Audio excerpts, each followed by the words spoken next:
తెలంగాణ ప్రజలకు నమస్కారం. ఇది మన ఛానల్ బక్కా జెడ్సన్ ఫ్యాక్ట్స్. బీజేఎఫ్ దగా పడ్డవారి గొంతుక. సబ్స్క్రైబ్ కాని వాళ్ళు ఇప్పటి వరకు సబ్స్క్రైబ్ అండి. ఇక మన సబ్జెక్ట్లో పోతే రియల్ ఎస్టేట్ నేనే పెద్ద రియాల్టర్ను, నేనే పెద్ద బ్రోకర్ను అన్న రేవంత్ రెడ్డి గారు. ఇది ఈరోజు మన సబ్జెక్టు. నేనే పెద్ద రియాల్టర్, నేనే పెద్దగా చాలా పెద్ద రియాల్టర్ అని గతంలో అన్నాడు. ఇవి ఈరోజు పొద్దుగాల నాకు మూసి ప్రక్షాళన జరుగుతున్నటువంటి కొంతమంది బాధితులు నాకు మాట్లాడి వాళ్ళు ఒక పాట రాసిండ్రు. ఈ పాట ఎట్లున్నది అన్నప్పుడు నాకు అసలు దీని కథ ఏముందని చెప్పేసి, అసలు హైడ్రా అనే ఆలోచన ఎందుకు వచ్చింది ఈ బ్రెయిన్లోకి, ఇల్లు గుల్లగొట్టాలనే ఆలోచన ఎందుకు వచ్చింది ఈ బ్రెయిన్లోకి అని చూస్తే మా మిత్రుడు ఈయన గతంలో చేసిన కొన్ని వ్యాఖ్యలను గుర్తు చేసిండు. ఆ వ్యాఖ్యలు ఏం చేసిండనంటే ఒకసారి మనము చూస్తే, సార్ ఇక్కడికెళ్ళి చూద్దాం ఏమున్నది, కిందికి మీదికి మీదికి.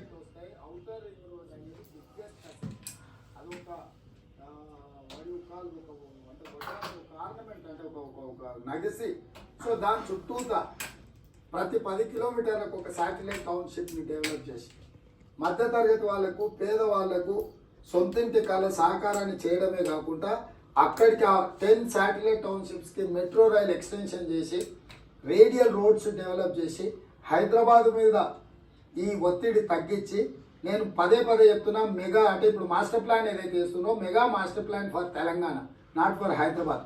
హైదరాబాదు నగరం నుంచి ఔటర్ రింగ్ రోడ్ వరకు ఉన్న ఇన్సైడ్ ఉండే ప్రాంతం అంతా urban Telangana, outer ring road నుంచి రీజనల్ రింగ్ రోడ్ వరకు ఉండే ప్రాంతాన్ని suburban Telangana, regional ring road నుంచి తెలంగాణ సరిహద్దుల వరకు రూరల్ తెలంగాణ.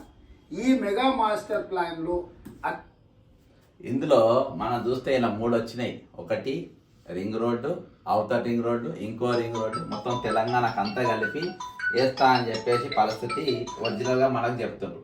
కానీ ఈరోజు ఈయనకు ఈ మైండ్లో ఉన్న ఆలోచన ఏంటంటే లగిచెర్ల ఔటర్ రింగ్ రోడ్డు ఆడ భూములు సేకరించాలి, లోపట భూములు సేకరించాలి రింగ్ రోడ్ లోపట.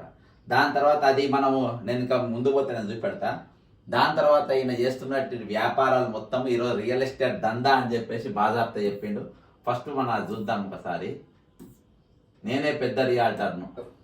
ఇంకెవరినైనా రామ్ జెత్మలాను ఎవరినో మనం ప్రస్తావిస్తే ఆయన న్యాయ కోవిదుడే, పెద్ద కేసులు వాదిస్తాడు అంటారు. రేవంత్ రెడ్డి అనగానే గుర్తొచ్చేది రియల్ ఎస్టేట్. ఆ రియల్ ఎస్టేట్ ఫ్యామిలీ నుంచి వచ్చినోని నేను. ఔటర్ రింగ్ రోడ్ వేయకంటే ముందే కోకాపేటలో గేటెడ్ కమ్యూనిటీస్ కట్టినోని. సో రియల్ ఎస్టేటు ఏ విధంగా డెవలప్ చేయాలి, నాకున్న యూఎస్పీనే ఈ రోజుకు రాజకీయాలలో నేను అంతో ఇంతో మనుగడ సాధిస్తున్నా, నా ఖర్చులు నేను పెట్టుకోగలుగుతున్నా అంటే నేను రియల్ ఎస్టేట్లో అంతో ఇంతో సంపాదించింది ఈ రోజు నన్ను కాపాడుతుంది. కాంగ్రెస్ ఖర్చు కూడా పెట్టుకుంటున్నా. సో రియల్ ఎస్టేట్ అనేది నా పేటెంట్. సో దాన్ని ఏ లెవెల్లో తీసుకెళ్లాలో నాకు తెలిసినంతగా ఎవరికి రాష్ట్రంలో తెలియదు. ఎందుకంటే ఒప్పుకున్నాడు, నాకు తెలిసినట్టుగా ఈ రాష్ట్రంలో ఎవరికి తెలియదు. కాబట్టి హైడ్రా పుట్టుకొచ్చింది. ఈ మైండ్లోకి వెళ్ళి హైడ్రా పుట్టుకొచ్చిందే. ఈరోజు ఈయనకు తప్ప ఎవరికి తెలియదు ఎట్లా భూములు కాజేయాలి, ఎవరి భూములు ఎట్లా మింగాలి, ఎవరి సంపాదన ఎట్లా గుంజుకోవాలి. ఈయన సంపాదన మొత్తం ఆర్టీఐల మీదనే. ఈయన ఎన్ని ఆర్టీఐలు వేసిందనేది తీస్తే దానిపైన వాళ్ళని కలిస్తే వాళ్ళే చెప్తారు ఎన్ని ఆర్టీఐలు వేసిందో. ఎందుకంటే ఒక వాల్ రైటింగ్కి వెళ్ళి మొదలుపెట్టి అక్కడ దాకా పోయిందనంటే మనం అర్థం చేసుకో. అనతి కాలంలో ఈరోజు నేను అనుకున్న లక్షల కోట్లకి వెళ్ళిపోవచ్చు.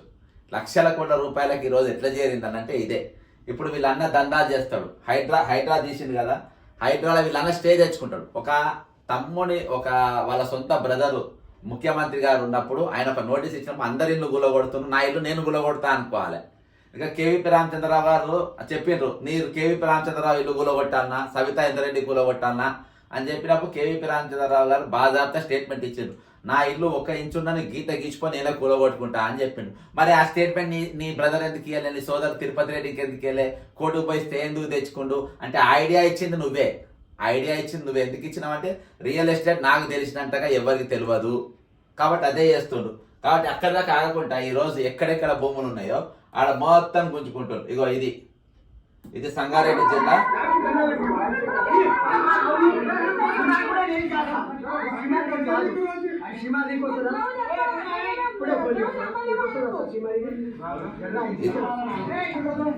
ఇది సంగారెడ్డి జిల్లా.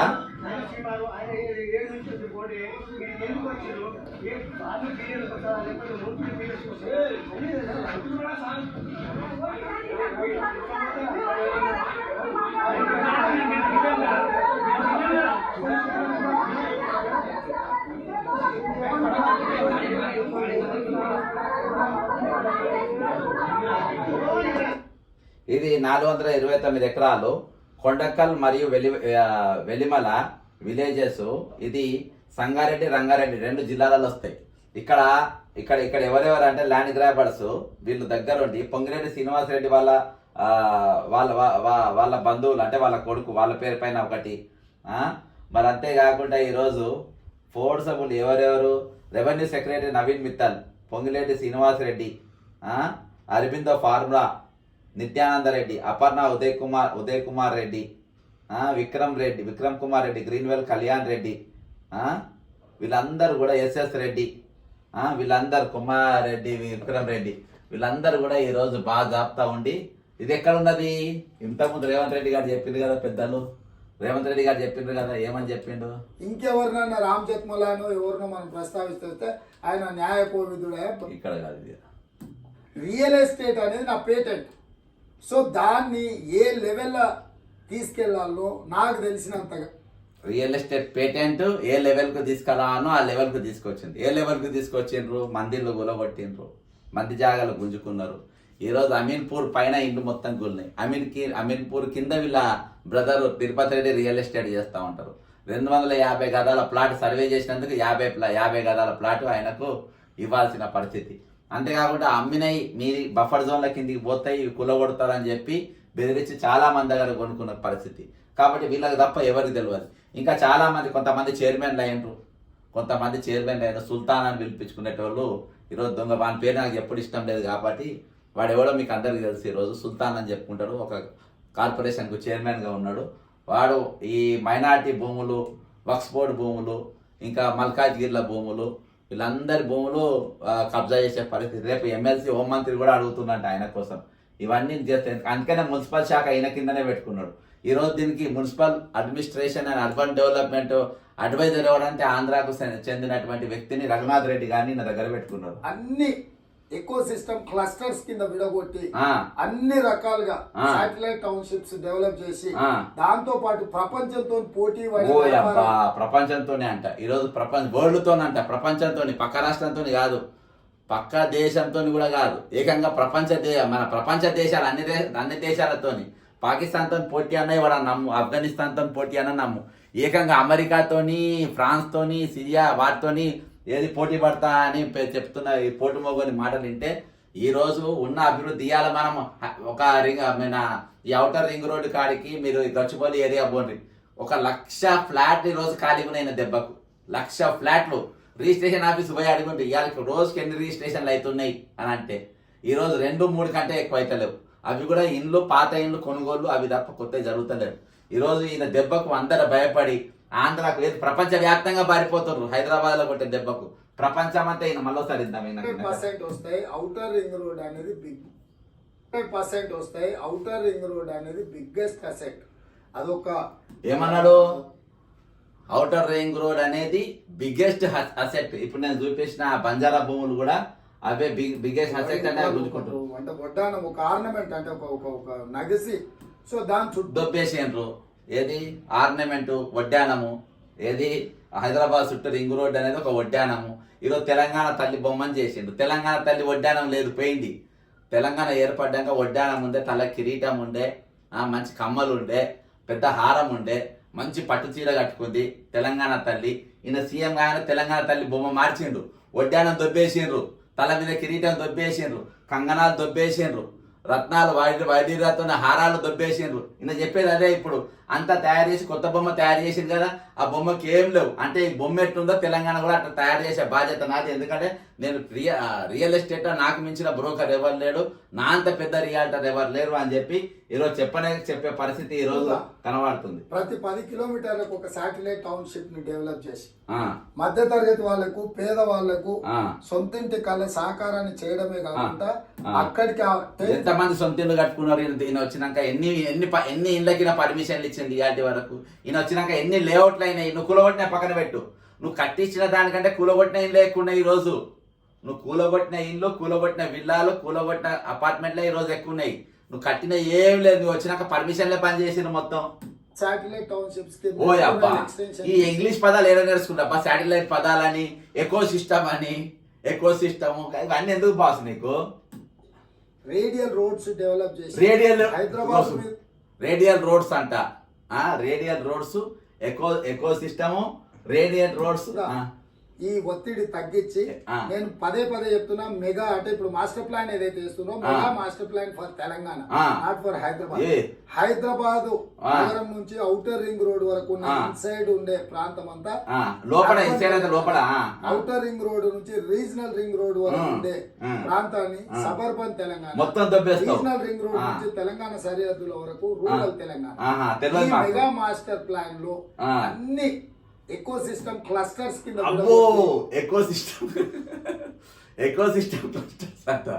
ఈయనకి ఎందుకు చెప్పు బాసావన్నీ గుంపులు చేస్తాం, ఒక కుప్ప పోస్తాం, దీన్ని ఒక కుప్ప పోసి కుప్ప చేసి అమ్మిపడేస్తాం మొత్తం అని చెప్పాలి. కానీ నీకెందుకు ఎకో సిస్టమ్ క్లస్టర్లు, రేడియేట్ రోడ్లు ఇవి నీకు మాట్లాడితే బాగుండదు. నువ్వు ఏ పని కోసం వచ్చినావో ఆ పని జరిగించేస్తున్నావు కదా బ్రహ్మాండంగా. ఆ పని అయితేనే ఉన్నది. అన్ని రకాలుగా శాటిలైట్ టౌన్షిప్స్ బ్రదర్. ఇప్పుడు ఈ ఎన్ని నిమిషాలలో, 1 నిమిషంలో ఎకో సిస్టమ్, రేడియంట్ రోడ్లు, క్లస్టర్స్, రీజనల్ రింగ్ రోడ్స్, ఇంకోటి ఏమన్నా పాటు ప్రపంచంతో పోటీ వ్యాపారం. ఓ అబ్బో, మనకు గోసే ఉంది తెలంగాణ వాళ్ళకి.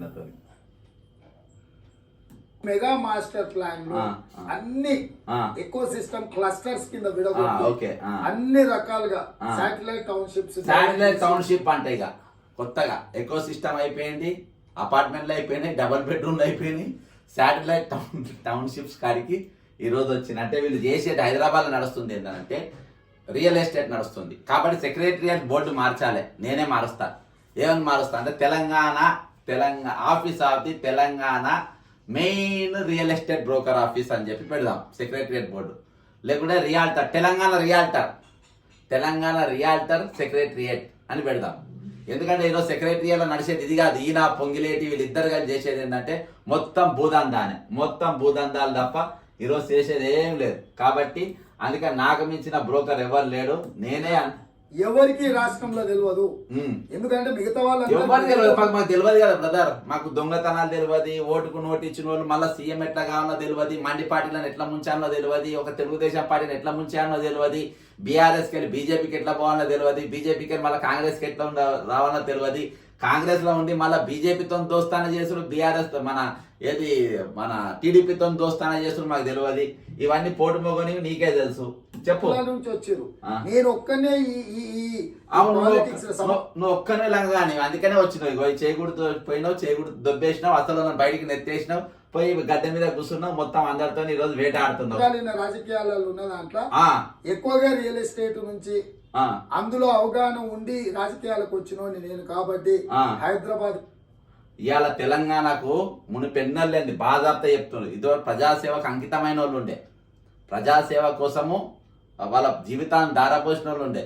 మీరు ఏ ముఖ్యమంత్రిని తీసుకోండి, నేను వ్యాపారం చేసిన అని చెప్పి ఏ ముఖ్యమంత్రి చెప్పాడు? ఏ ముఖ్యమంత్రి? నేదురమల్లి జనార్దన్ రెడ్డి చెప్పలే, కిరణ్ కుమార్ రెడ్డి చెప్పలే, వైఎస్ రాజశేఖర రెడ్డి గారు చెప్పలే, కాసు బ్రహ్మానంద రెడ్డి గారు చెప్పలే, టి అంజయ్య గారు చెప్పలే, చెన్నారెడ్డి గారు చెప్పలే, పివి నరసింహారావు గారు చెప్పలే. ఈయన ఒక్కడే చెప్పి నేను ఒక్కడిని బ్రోకర్ అని. ఇప్పుడు తెలంగాణ ప్రజలు అర్థం, మనకు ఒక వ్యాపారవేత్తలు అవసరమా? వ్యాపారవేత్త ఏం చేస్తాడు? Business, real estate business broker ఏం చేస్తాడు? ఎట్లా డబ్బులు సంపాదించాలి, ఎవరి భూమి గుంజుకోవాలి, నా భూమికి రేటు పెరగాలంటే దాన్ని నేను చేయాలి, దాని పక్కన రింగ్ రోడ్ వేయాలన్నా, పెద్ద రోడ్ వేయాలన్నా, పక్కన పెద్ద కంపెనీ కట్టాలన్నా, ఏం కట్టాలి అని చెప్పేసి అదే ప్లాన్ చెత్తబుట్టలు ఉంటుంది. కానీ ఈయన నేను తెలంగాణ ఎట్లా డెవలప్ చేయాలనేది ఏం లేదు. ఆయన నోట్లో వచ్చిన మాటలు ఏంటి? టౌన్షిప్లు, క్లస్టర్లు, రేడియంట్ రోడ్లు, రింగ్ రోడ్లు, అంటే ఒక రియల్ ఎస్టేట్ ఆలోచన ఏముంది? అవి తప్ప ఈ చెత్త బుర్రలో వేరే ఏం లేదు. ఆ చెత్త ఉంది కాబట్టి ఈరోజు ఇల్లు మొత్తం కూలగొట్టే పరిస్థితి పెట్టుకున్నారు. ఆ చెత్త ఉంది కాబట్టి ఈరోజు రియల్ ఎస్టేట్ దందాలు చేస్తుండు. ఆ చెత్త ఉంది కాబట్టి ఈరోజు చెరువుల పరిరక్షణ పేరుతోని ఒక రంగనాథ్ అనే ఆయన పెద్ద మనిషిని తీసుకొని వచ్చి, ఆయన ఇల్లే చెరువులు ఉంటుంది, ఆయనను తీసుకొచ్చి నువ్వు చెరువులో పునరుద్ధరణ చేయి, నువ్వు పైన గులగొడతా ఉంటే ఇంటి కింద మా అన్నతమ్ములు మేము కొంటా ఉంటాము, నా పక్కన ఉన్న రైట్లు లెఫ్ట్ వాళ్ళు దందాలు చేసుకుంటా ఉంటారు అని చెప్పి ఈరోజు ఒక్క రంగాన్ని వదలలే వీళ్ళు. అడ్వర్టైజ్మెంట్ రంగాన్ని వదలలే, సినిమా రంగాన్ని వదలలే, రియల్ ఎస్టేట్ దందాలను వదలలే, మీకు లేఅవుట్లను వదలలే, ఫార్మా కంపెనీలను వదలలే. ఈరోజు ప్రతి దాని మీద వాళ్ళని వీలైతే బెదిరియాలి, లేకుంటే బాధాప్తా గుంజుకోవాలి. ఇది వరకు అంటే ఆర్టీఐతో ఉంది, ఇప్పుడు ఆర్టీఐలే వాళ్ళ చేతులు ఉంది కదా.